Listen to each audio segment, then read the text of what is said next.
You ask Tiger to solve. This deals with linear equations with one unknown.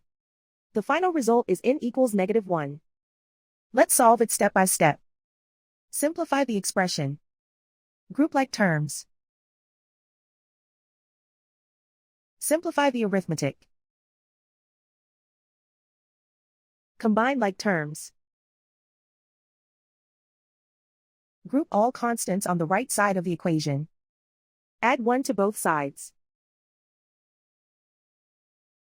Simplify the arithmetic.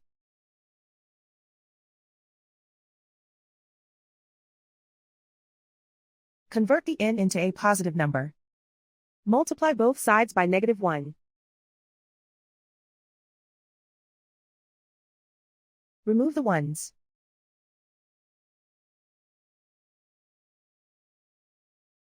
And so the final result is n equals -1.